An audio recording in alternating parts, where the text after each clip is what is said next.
प्यारे विद्यार्थियों, कल हमने 3.2 में 12 क्वेश्चन कंप्लीट कर लिए थे। आज क्वेश्चन नंबर 13 शुरू कर रहे हैं।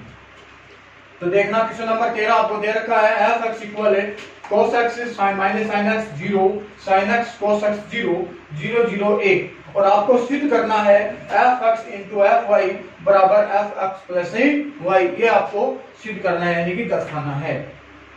तो देखना, एफ एक्स तो आपके पास में दे रखा है, आपको क्या लिखना है एफ वाई। तो एफ वाई आपने बनाया तो एफ वाई इक्वल क्या हो जाएगा आपके पास में cos y minus sine y 0 sine y cos y 0 0 0 1। ये एफ वाई हो गया। अब आपको बनाना है एफ एक्स प्लस वाई, यानी कि जहां एक्स है उसकी जगह एक्स प्लस वाई लिख देना है, एफ एक्स प्लस वाई। तो देखना, cos x plus y minus sine x plus y और 0 sine x plus y cos x plus y 0 0 0 1। ये आपका इक्वेशन नंबर कितना बन गया? फर्स्ट हो गया। अब देखो, आपके पास में RHS यानी कि एफ एक्स प्लस वाई का मान तो आ गया, आपको निकालना है LHS का मान, यानी कि LHS ले लेता हूं मैं। LHS लेने पर f x into f y निकाल लेते हैं। तो एफ एक्स की संख्या लिखो, आप आयु एफ एक्स लिखोगे तो cos x minus sine x 0 sine x cos x 0 0 0 1। ये तो आपका एफ एक्स हो गया। अब आपको लिखना है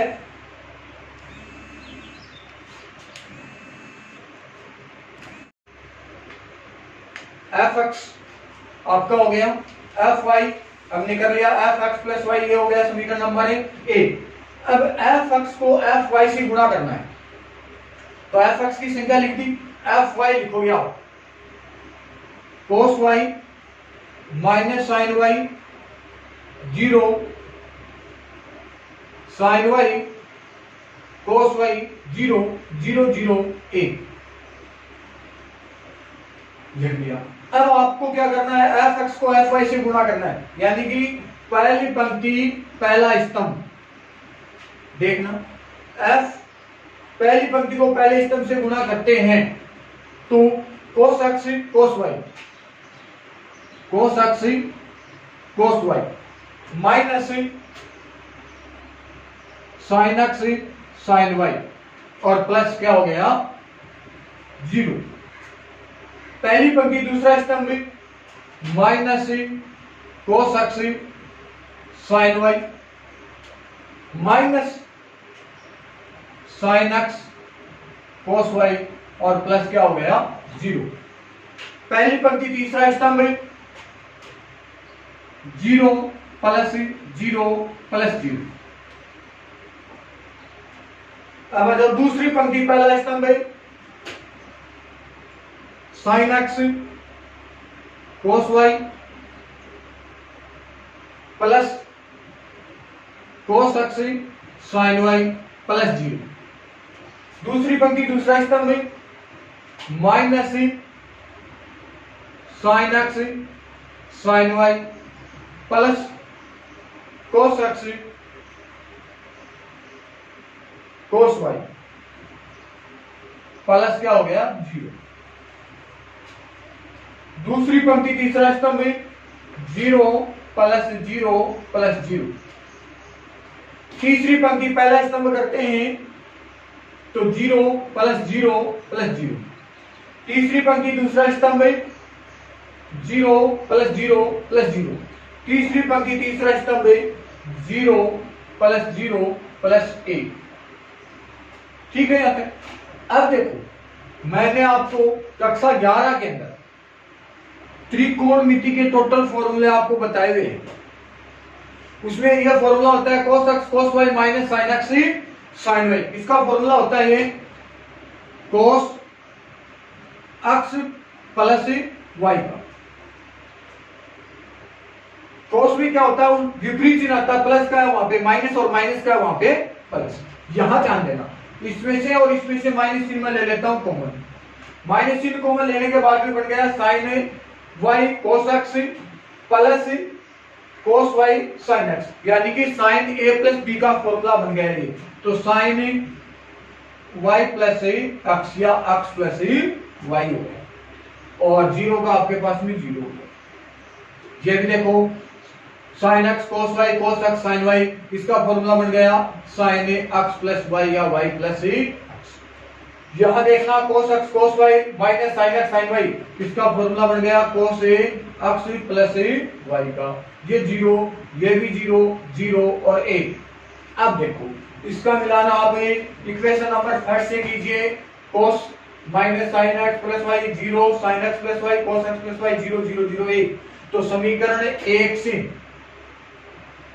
ये मान किसका हो गया, आपने मान निकाला था किसका, f(x) इंटू एफ वाई बराबर, ये मान आपके पास में किसका हो गया, समीकरण एक से किसका हो गया, f(x) प्लस y का।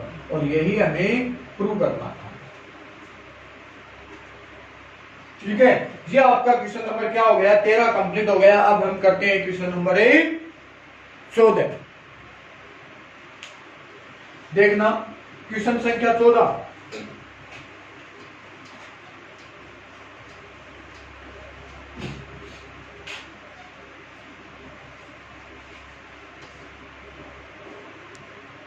क्वेश्चन 14 नंबर 14 है। पहला इसमें 5 minus 1 6 7 2 1 3 4 is not equal to 2 1 3 4 5 minus 1 6 7। अब देखो ये क्वेश्चन आपको बताने की आवश्यकता नहीं है कि इन दोनों का आपको क्या करना है, आयुओं का गुणा, और इन दोनों आयुओं का आपको क्या करना है, गुणा, और इनका मान क्या आएगा, समान नहीं होगा। ये आपको प्रूफ दिखाना है। तो क्वेश्चन नंबर 14 में आओ भाई, फर्स्ट कर सकते हो। और इसी प्रकार क्वेश्चन नंबर 14 में सेकंड दे रखा है। चलो मैं फर्स्ट आपको कंप्लीट करवा देता हूं, सेकंड आप खुद कर लेना। करते हैं। पहली पंक्ति पहला स्तंभ है 10 माइनस 3, पहली पंक्ति दूसरा स्तंभ है 5 माइनस 4, दूसरी पंक्ति पहला स्तंभ है 12 प्लस 21, दूसरी पंक्ति दूसरा स्तंभ है 6 प्लस 28।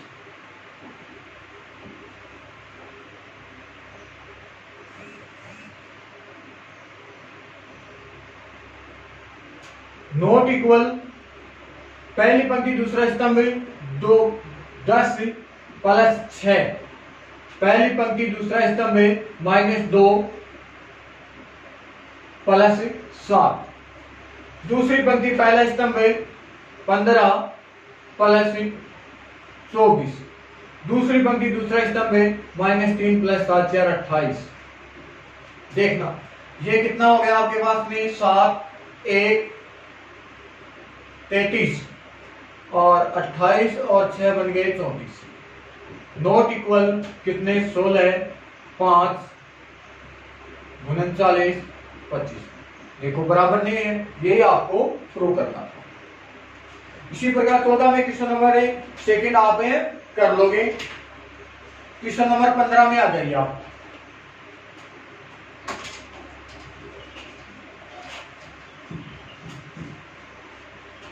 क्वेश्चन संख्या 15 है।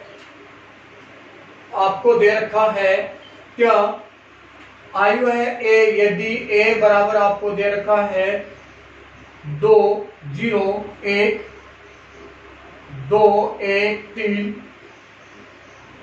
1 माइनस 1 0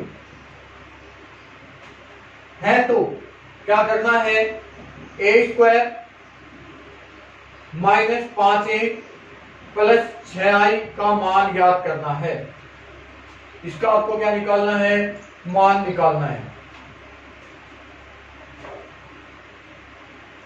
तो देखना सबसे पहले आपको क्या करना है, ए स्क्वायर का मान निकालना है। ए स्क्वायर का मतलब ए को ए से गुणा करना है। तो ए स्क्वायर यानी कि ए इंटू ए कर देते हैं। तो देखो 2 0 1 2 1 3 1 माइनस 1 0। वापिस आप ये लिख दीजिए 2 0 1 2 1 3 1 माइनस 1 0। ए स्क्वायर इक्वल आपके पास में हो गया पहली पंक्ति पहला स्तंभ है 4 प्लस 0 प्लस 1, पहली पंक्ति दूसरा स्तंभ है 0 प्लस 0 माइनस 1, पहली पंक्ति तीसरा स्तंभ 2 प्लस 0 प्लस 0।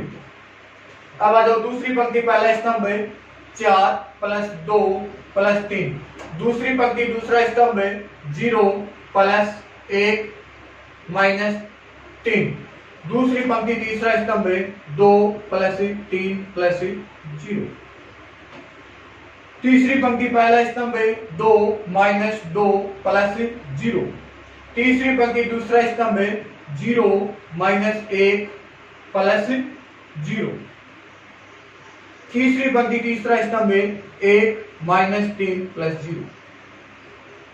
तो आपने ए स्क्वायर लिखा, क्या हो गया 5 4 3 7 2 9 और ये 0 माइनस 1 माइनस 2 माइनस 1 2 3 2 5 और ये माइनस का 2, ये आपका ए स्क्वायर कंप्लीट होगा। अब आपको मान इसका निकालना है ए square minus 5a plus 6i का मान, यानी कि इसमें रखो ए स्क्वायर का मान, तो आपने निकाल लिया कितना 5 9 0 minus 1 minus 2 minus 1 2 5 minus 2 minus 5 into A का मान लिख लीजिए आप 2 0 1 2 1 3 1 माइनस 1 0 प्लस 6 आई भी आपके पास में 3 गुणा 3 क्रम की आएगी 1 0 0 0 1 0 0 0 1। अब देखना इसको आप लिखोगे 5 minus 1 2 9 minus 2 5 0 minus 1 minus 2, plus चिन्ह लगा देता हूं 5 दूनी 10 माइनस का 0 माइनस के 5 माइनस के 10 माइनस 5 माइनस के 15 माइनस 5 प्लस का 5 और ये आपका हो गया 0 प्लस 6 0 0 0 6 0 0 0 6। अब देखो ये हो गया 5 और ये हो गया 6 6 5 11 11 में से 10 जाएगा 1 बच गया, कितना बच गया 1, और ये 0 माइनस 1 है ये 0 और ये 0, आपका आंसर क्या हो गया माइनस का 1, फिर ये 2 और ये माइनस का 5, आपका आंसर हो गया माइनस का 3। देखना ये माइनस का 10 है ये 9 है, माइनस का 1 आ गया, फिर माइनस 2 और माइनस 5 माइनस के 7 7 में से 6 जाएगा माइनस का 1, फिर ये 5 प्लस का माइनस के 15 माइनस के 10 हो गई, फिर माइनस के 5 कर देता हूं 5 प्लस का 1 माइनस का तो 4 माइनस के 2 है प्लस के 6 है तो उत्तर आ गए 4। ये आपके पास में ए square minus 5a plus 6i का मान हो गया। क्वेश्चन नंबर 16 आप खुद कर लोगे, सिद्ध करना है क्या a की cube minus 6a square plus 7a plus 2i बराबर 0 सिद्ध करना है। तो ये पीछे एग्जांपल में मैंने करवा दिया, a की क्यूब निकालने का तरीका आपको आता है, a स्क्वायर को आप किससे गुणा करोगे a से गुणा कर दोगे तो आपके पास में क्या हो जाएगा a की क्यूब आ जाएगा। तो देखना अब आपके पास में आता है क्वेश्चन नंबर 17,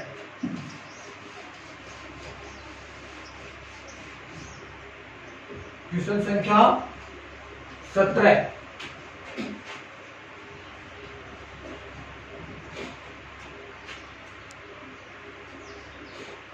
सत्रह के क्वेश्चन में आपको दे रखा है यदि a बराबर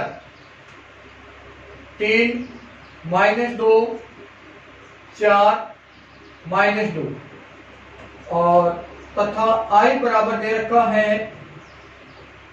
1 0 0 1 और आपसे पूछा गया है a स्क्वायर बराबर के a माइनस 2i। k का मान ज्ञात करना है, इसका मान निकालना है, k का मान निकालना है। k का मान निकालने के लिए सबसे पहले आपको क्या निकालना पड़ेगा ए स्क्वायर निकाल लेते हैं। ए स्क्वायर अभी हमने निकाला था पिछले क्वेश्चन में, ए को ए से गुना करना है। 3 माइनस 2 4 माइनस 2, वापिस ए का मान लिखोगे 3 माइनस 2 4 माइनस 2।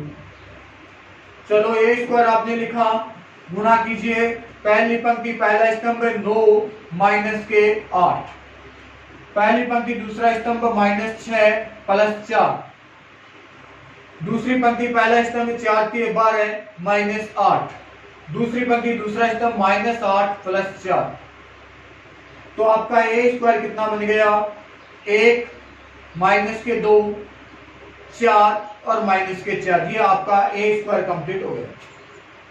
अब आपको मान किसका निकालना है? के का मान निकालना है। तो आपको जो समीकरण दे रखे वो लिख देता हूं, ए स्क्वायर बराबर के ए माइनस 2i। तो चलो ए स्क्वायर का मान लिख दीजिए आप, 1 माइनस 2 4 माइनस 4 बराबर के इंटू ए का मान लिख दीजिए 3 माइनस 2 4 माइनस का 2 माइनस 2i।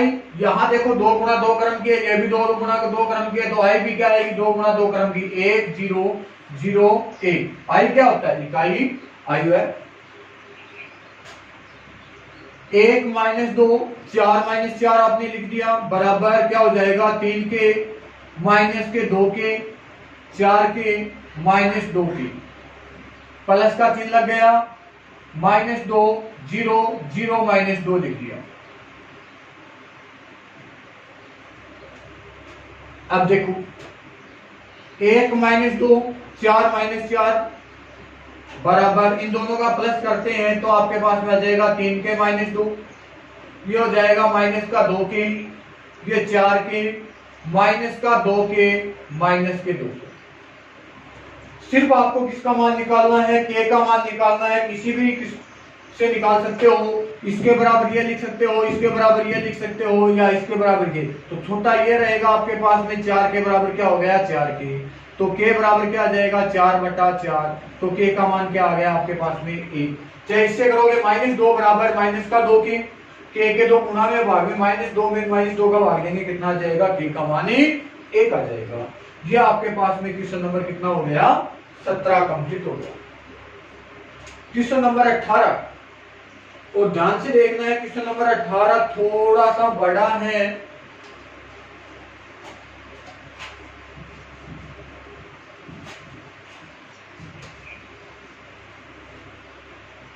क्वेश्चन संख्या 18 क्या कहता है?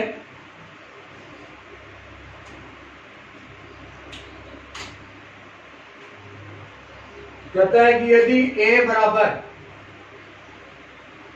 बराबर दे रखा है 0 minus 10 alpha by 2, 10 alpha by 2 और 0, तथा आई कोटि 2 का एक तस्मक आयु है। आई क्या है? कोटि 2 का तस्मक आयु।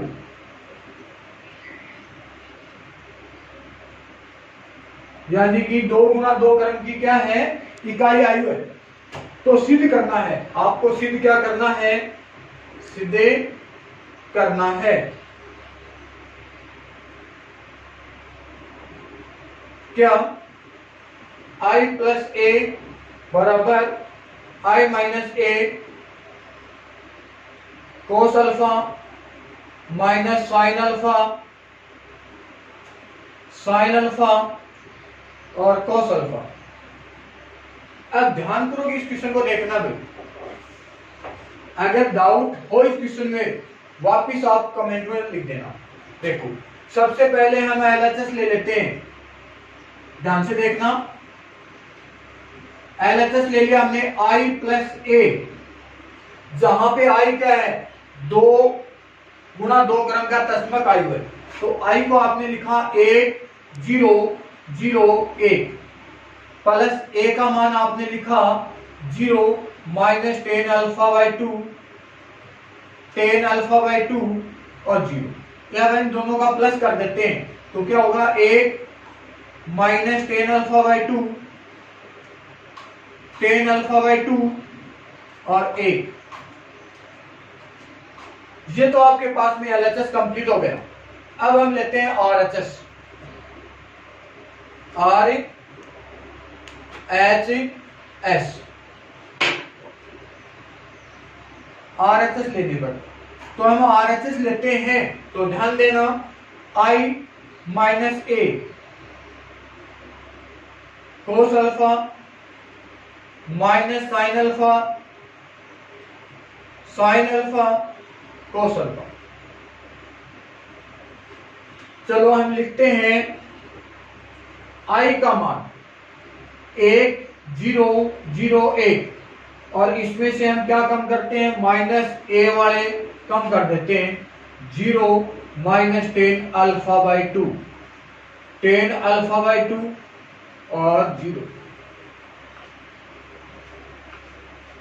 फिर इसमें आई हुआ दे रखा है आपको क्या, cos alpha minus sine alpha cos alpha. यहां तक ठीक है। अब देखो ध्यान से, एक जो माइनस अंदर जाएगा 0 तो एक का एक ही हो गया, माइनस और माइनस हो गया प्लस, 10 अल्फा बाई 2 में 0 जोड़ दिया, क्या आ जाएगा, 10 अल्फा बाई 2 आ जाएगा। 0 माइनस 10 अल्फा बाई 2 यानी कि क्या हो गया, 10 अल्फा बाई 2 हो गया, और 1 माइनस 0 का मतलब 1। Cos alpha minus sine alpha cos alpha. ये अब इनका गुणा करने से पहले आपको एक बात ध्यान देनी है कि देखो 10 अल्फा बाई 2 यहाँ 10 अल्फा बाई 2, आपका जो LHS में मान है वो भी 1 है, minus 10 alpha by 2 10 alpha by 2 1, यानी कि किसमें चेंज करना, आपको 10 के पदों में चेंज करना है। और 10 के पदों में चेंज करना साइन और कोस को मैंने कक्षा 11 में आपको बताया था। ध्यान देना, मैं एक बार वापिस बता देता हूं कि साइन 2 अल्फा का फॉर्मूला, साइन 2 अल्फा का फॉर्मूला आप लिखोगे, या साइन 2 थीटा बना देता हूं मैं, लिख लेता हूं।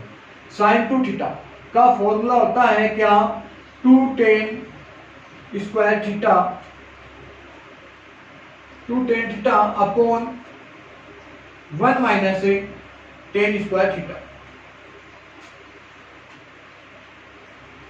यहां तक ठीक है। साइन 2 थीटा बराबर होगा 2 tan theta upon 1 plus tan square theta. लेकिन यहां पे आपके पास में देखो ओनली साइन अल्फा ही है, तो आप साइन की थीटा की जो गुणा में वो कहा जाएगा भाग में, यहां से आप 2 को हटाओ और थीटा बाई 2 कर दो, ये भी थीटा बाई 2 कर दो। ये हो गया साइन थीटा का फॉर्मूला। अब आप कोस 2 थीटा का लिखोगे, कोस 2 थीटा इसका क्या होता है, 1 minus tan square theta upon 1 plus tan square theta. इसमें भी 2 नहीं है तो ये भी आप यहां से 2 हटाओ और इसके डिवाइड में 2 कर दो, और इसके डिवाइड में भी आप क्या कर दोगे, 2 कर दोगे। चलो ये फॉर्मूले यहां लिख दीजिए आप, 1 tan alpha by 2 tan alpha by 2 1, cos alpha की जगह है 2 tan alpha by 2 upon 1 plus tan square alpha by 2, sorry किसकी जगह लिखा, कोस की जगह, कोस की जगह है आप कोस वाला फॉर्मूला लिखिए। कोस की जगह ये है 1 minus tan square alpha by 2 upon 1 plus tan square alpha by 2, minus sine alpha की जगह क्या लिखोगे, 2 tan alpha by 2 upon 1 plus tan square alpha by 2। नीचे क्या है साइन, वापिस आपने लिखा 2 tan alpha by 2 upon 1 plus tan square alpha by 2, और कोस का लिखोगे आप 1 minus tan square alpha by 2 upon 1 plus tan square alpha by 2। यहां तक की बात कंप्लीट। अब सुनना, ध्यान देना कि 1 बटा ऐसा करते हैं, फिर गुणा करने में आपके दिक्कत न हो तो आप ऐसा करो, क्योंकि tan अल्फा बाई 2 है ना, इसकी जगह हम t मान लेते हैं, ये थोड़ा छोटा लगेगा, इसकी जगह क्या मान लेते हैं, t मान लेते हैं। तो देखो मैं इसको कैसे लिख सकता हूं, 1 t t और 1, और 1 माइनस टी स्क्वायर बटा 1 plus T square minus 2t upon 1 plus T square 2t upon 1 plus T square और 1 minus T square upon 1 plus T square. अब ये थोड़ा सा छोटा लगने लग जाएगा। यहां तक की बात आपकी कंप्लीट। अब देखना, मैं इसको थोड़ा सा मिटा देता हूं। आपको आंसर ये चाहिए तो मैं ऊपर से मिटाता हूं इसको।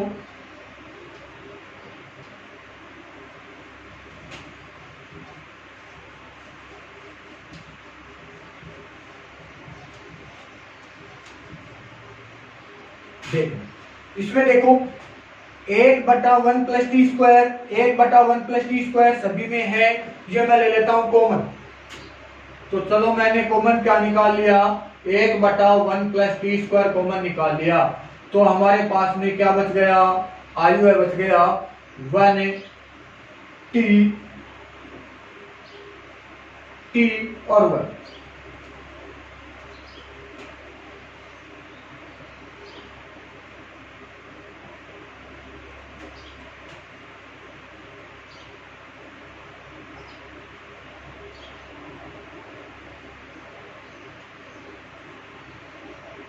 ये माइनस टी है,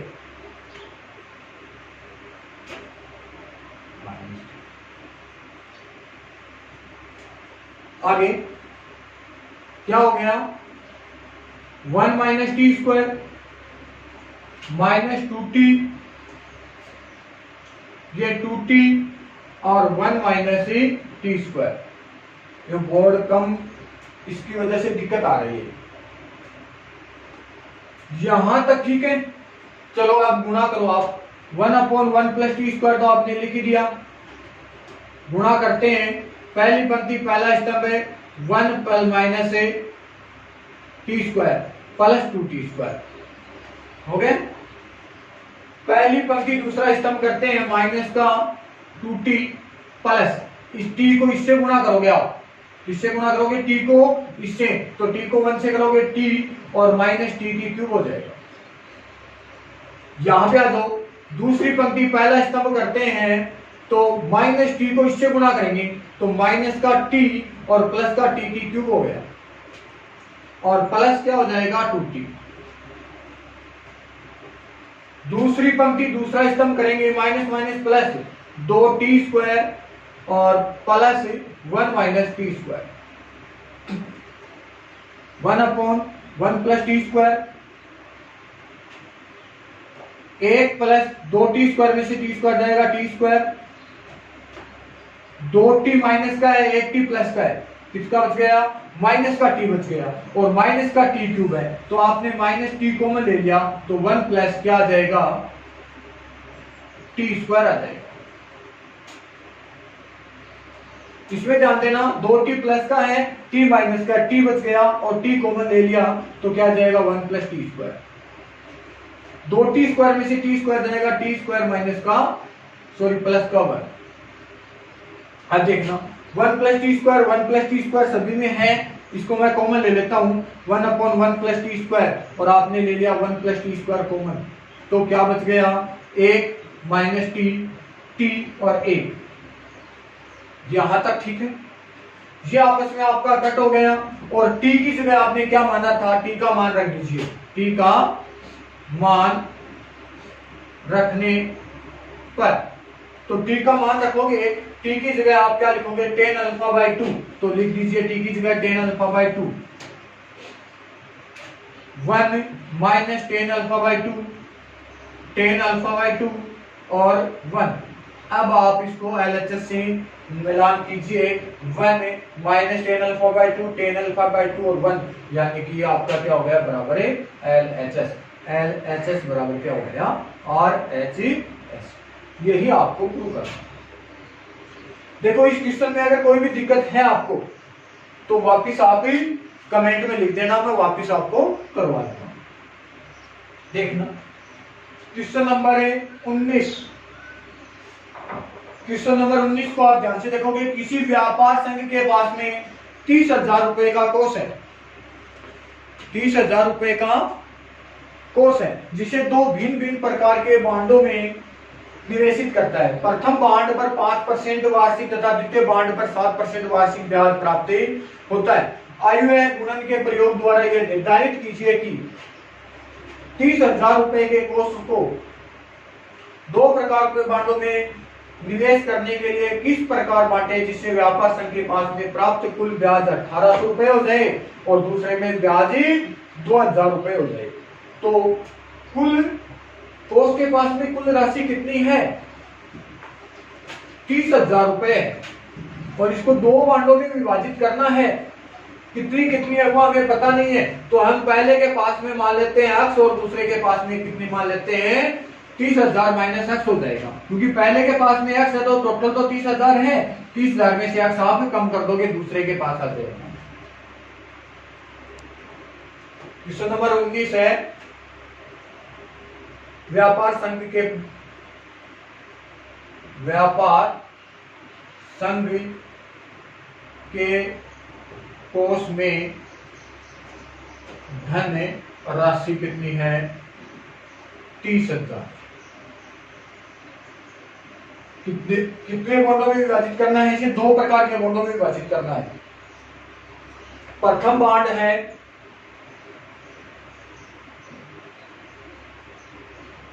पर 5% वार्षिक ब्याज मिलता है, 5% वार्षिक, और दूसरे पर है द्वितीय बॉन्ड पर क्या मिलता है? बॉन्ड पर 7% वार्षिक ब्याज मिलता है। कितना मिलता है? 7%। और इसमें दो क्वेश्चन आपसे पूछ रखे हैं। ए में तो आपको दे रखा है कुल ब्याज, कुल वार्षिक ब्याज। ए के पास में तो है 1,800 रुपए, और इसमें बी में दे रखा है कुल वार्षिक ब्याज 2,000 रुपए। कितने रुपए? 2,000 रुपए। और कितना कितना मिलेगा वो आपको बताना है। अब देखो, मान लेते हैं कि प्रथम के पास में, माना कि प्रथम बॉन्ड पर राशि कितनी है? x रुपए है, तो दूसरे पर क्या हो जाएगी? एक के पास में x है तो टोटल 30,000 है, तो 30,000 में से x कम कर देंगे, दूसरे के पास अपने आप बच जाएगा। तो दूसरे बॉन्ड के पास में क्या आ जाएगा? आपके पास में दूसरे बॉन्ड के पास में राशि हो जाएगी 30,000 माइनस x। अब इसको आपको क्या करना है? आयु गुणन का नियम से करना है। आयु गुणन नियम में आपको याद रखना है कि प्रथम x है तो x के साथ में कितना आना चाहिए? 5% आना चाहिए। द्वितीय 30,000 माइनस x है तो द्वितीय के साथ में द्वितीय 7% वार्षिक आनी चाहिए। तो देखो आयु गुणन नियम का हम प्रयोग करते हैं तो क्या हो जाएगा? आयु बना देता हूं मैं x और 30,000 माइनस x। पहले पर कितनी है? 5% और दूसरे पे कितनी है? 7%। टोटल रुपए कितना है? ब्याज के 1,800 रुपए प्राप्त होते हैं। ये तो पहला क्वेश्चन सेट हो गया आपका। चलो इसको हल कर लेते हैं। तो ये आपका क्या हो जाएगा? पहली पंक्ति पहला स्तंभ में, यानी कि x गुणा 5%, 5% का मतलब 5/100 प्लस 30,000 माइनस x गुणा 7/100 बराबर कितने हो गए? 1,800। ठीक है यहां तक। अब ध्यान देना, 100 इसमें भी है, 100 इसमें, एलसीएम 100 आ गया। प्रत्येक को आप किससे गुणा कर दोगे? 100 से गुणा कर दीजिए। प्रत्येक को 100 से गुणा करने पर, 100 से गुणा करोगे तो ये 100 इसका कट हो जाएगा, ये तो 5x आ जाएगा, प्लस इसका भी 100 कट हो जाएगा, तो 7 को इससे गुणा करोगे क्या हो जाएगा? 7 के 21, 21 के आगे 1 2 3 4 बिंदु लगा दीजिए आप, माइनस 7x बराबर 1,800 गुणा 100 जाएगा। माइनस के कितने आ जाएंगे, 2x बच जाएगा। और इसको आप आगे लिखोगे 18 के आगे हो गए 2 और 2 4 होंगे, ये हो गए माइनस 21 के आगे भी कितनी हो गई, 4 होंगे। ठीक है, अब माइनस के 2x बराबर 21 में से यहाँ पे 18 कम कर दीजिए, कितना बच गया, माइनस का 3। यहां तक ठीक है। अब x के जो गुणा में वो कहां आएगा, भाग में, माइनस 30,000 बटा में माइनस का 2, माइनस के कितने हो गए, 2, यानी कि x का मान आ गया आपके पास में 15,000। प्रथम बांड की राशि कितनी आएगी, प्रथम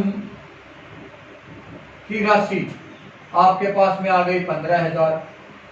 तो द्वितीय बांड की राशि भी कितनी आएगी आपके पास में, 30,000 माइनस x का मान लिखोगे आप 15,000, तो इसके पास में भी कितनी आ जाएगी, 15,000। जो इसी प्रकार इसका b का क्वेश्चन हम करते हैं तो क्या हो जाएगा, क्वेश्चन आपका क्या होगा, b के लिए x 30,000 माइनस x, पहले पर 5%, दूसरे पर 7%, और इसका टोटल जो ब्याज है वो कितना बन जाता है, 2,000 रुपए।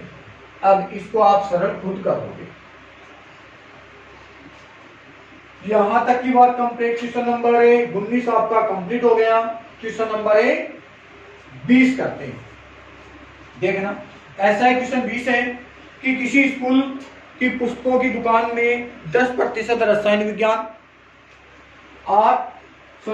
10 दर्जन रसायन विज्ञान है, 8 दर्जन भौतिक विज्ञान तथा 10 दर्जन अर्थशास्त्र की पुस्तकें हैं।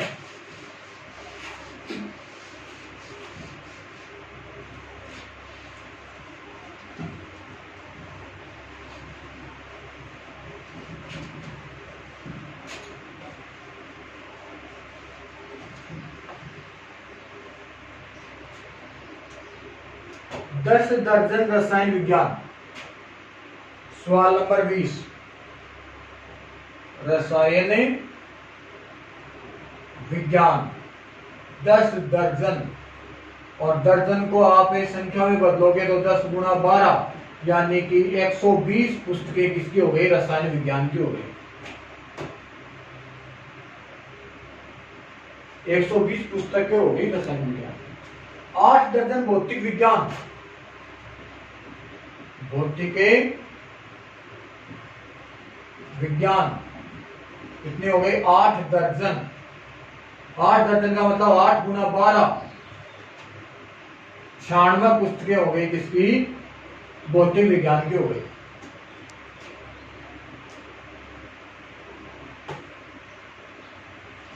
नेक्स्ट बात है, 10 दर्जन अर्थशास्त्र की पुस्तकें हैं। अर्थशास्त्र की हैं 10 दर्जन। 10 दर्जन का मतलब 10 गुणा 12, 120 पुस्तक अर्थशास्त्र की हो गई। अब इसका क्या कहता है, इन पुस्तकों का विक्रय मूल्य क्रमशः है 80 रुपए, 60 रुपए तथा 40 रुपए प्रति पुस्तक है। एक पुस्तक का दे रखा है, यानी कि रसायन विज्ञान की एक पुस्तक का 80 रुपए, भौतिक विज्ञान के 60 रुपए और अर्थशास्त्र की जो पुस्तक है उसके 40 रुपए हैं। आइए बीजगणित का प्रयोग करके ज्ञात कीजिए कि सभी पुस्तकों को बेचने में कुल कितनी धनराशि प्राप्त होगी। कुल धनराशि पूछी है तो रसायन विज्ञान, केमिस्ट्री लिख देता हूं मैं, सी के लिए राशि कितनी है, एक पुस्तक की है 80 रुपए, और भौतिक विज्ञान फिजिक्स में 60 रुपए, और अर्थशास्त्र इकोनॉमिक्स ई लिख देता हूं मैं कितना, 40 रुपए प्रति पुस्तक के हिसाब से। आयु गुणन का प्रयोग करके कुल धनराशि बतानी है कि क्या होगी। अब याद आपको क्या रखना है कि रसायन विज्ञान के साथ में रसायन विज्ञान ही आना चाहिए, भौतिक विज्ञान के साथ में भौतिक विज्ञान ही आना चाहिए, और अर्थशास्त्र के साथ में अर्थशास्त्र ही आना चाहिए। तो आयु बनाओ, इसका क्या लिखोगे, 120 पुस्तकें रसायन विज्ञान, 96 पुस्तक भौतिक विज्ञान और 120 पुस्तक अर्थशास्त्र। और अब आप इसको ऐसे लिखोगे तो आएगा, देखो 120 के साथ में 80 आना चाहिए। देखो ये लिखा है 80, 96 के साथ में 60 आना चाहिए, तो 60 यहाँ तो लिख नहीं सकते, यहाँ लिखोगे तब आपके पास में आएगा 60, और ये हो गया आपका 40। कुल धनराशि चलेगी, क्या हो गया? कुल धनराशि, कुल प्राप्त धनराशि। चलो गुणा कीजिए, पहली पंक्ति पहले स्तंभ में 12 को 8 से गुणा कर दो, डबल जीरो तो यह हो गया, 8 दूनी 16, 8 1 9, 12 96, प्लस 96 को आप 60 से गुणा करो, 0 6 6 36 3 9 6 54, 54 और 3 हो गए 57,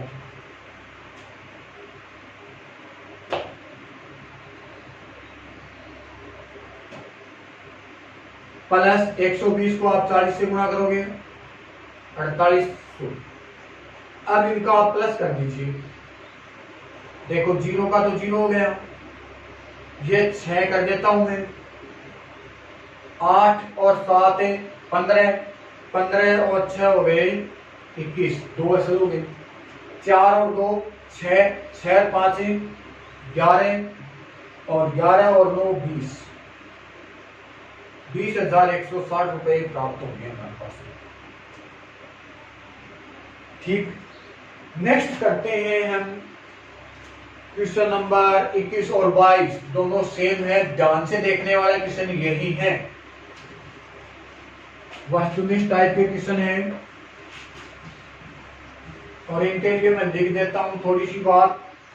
देखो मान लीजिए कि एक्स वाई जेड है, डब्ल्यू तथा पी क्रमशः है, कोटि दे रखी है, एक्स की जो कोटि दे रखी है आपको वो दे रखी है 2 गुणा n क्रम की, ठीक है।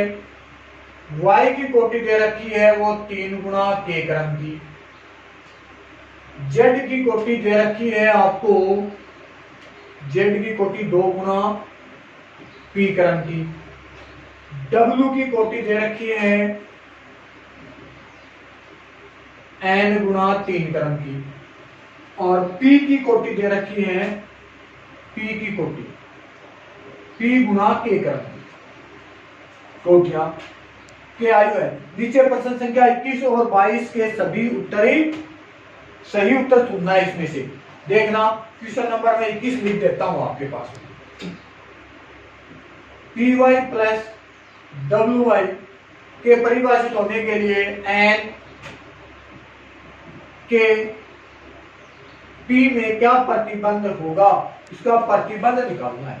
अब समझना, मैंने आपको बेसिक में बताया था क्या कि P और Y का गुणा कब संभव होगा, जब P का तो होगा स्तंभ और Y की होगी पंक्ति समान, तब इन दोनों का गुणा संभव होगा। इसी प्रकार W और Y में, चलो तो पहले हम Py की बात करते हैं। P और Y का गुणा करेंगे तब हमारे पास इसमें आंसर की जो कोटि आएगी वो क्या आएगी, P की मैं लिख देता हूं, P की क्या है, P गुणा K, Y की कोटि क्या है 3 गुणा K, ऐसे ही गुणा होगा, इसका मतलब ये दोनों क्या होने चाहिए बराबर, तो आपके पास में पहला उत्तर तो आ गया K बराबर उत्तर कितना हो गया 3, और पी वाई की जो कोटि आएगी वो आपके पास में क्या आएगी, पी वाई की कोटि आएगी P गुणा K क्रम। पहला पी वाई कंप्लीट, दूसरा हम करते हैं डब्ल्यू वाई। चलो डब्ल्यू की मैं लिख देता हूं, डब्ल्यू की कोटि है n गुणा 3 और y की कोटि है 3 गुणा k, तो आपके पास में 3 और 3 समान हो गए, और क्या होगा, इसका जो आंसर आएगा वो आपके पास में क्या आ जाएगा, WY का आंसर हो गया n गुणा k क्रम का हो गया। k का मान तो आपके पास में आ गया। अब PY प्लस WY इन दोनों का योग कब संभव होगा, जब इसकी कोटि और इसकी कोटि क्या रहेगी हमारे पास में समान रहेगी, तब इनका योग संभव होगा। इसका मतलब है क्या हो जाएगा, P क्रॉस K, और बराबर होगी दोनों की कोटि n क्रॉस k। तो k से k कट हो गया तो आपके पास में p बराबर n आएगा। तो इसका संबंध क्या आ गया आपके पास में, p के बराबर n, p के बराबर n और k का मान हो गया 3। तो आपके पास में इसमें a पॉइंट आ जाएगा। लास्ट क्वेश्चन बच गया आपके पास में।